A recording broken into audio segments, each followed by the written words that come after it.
குமரனுக்கு வல்லமை எங்கிருந்து வந்தது? எவர் கொடுத்த சக்தியன்? எப்படிப்பட்டவன்? அவன் யாராயிருக்கலாம்? அவரையா யாரென்று கேட்கிறாய்? உன்னை ஒழிப்பதற்கென்றே உலகில் தோன்றியவர், வேலோடு வந்திருப்பவர், உன்னால் வேதனைப்படும் அமரர்களை விடுவிக்கப் போகிறவர், வேலன் வேதத்துக்கு வீரன், பார்வைக்கு பாலன், பகைவர்க்கு நான்.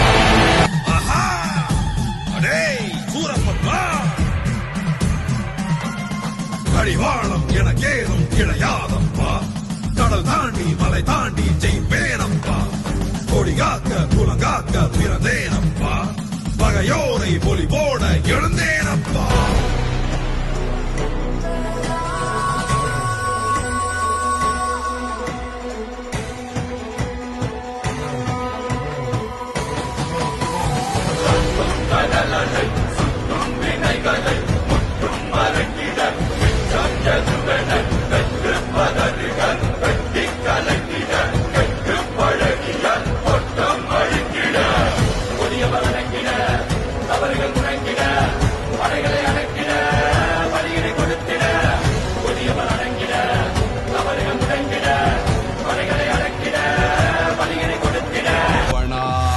Ha ha ha!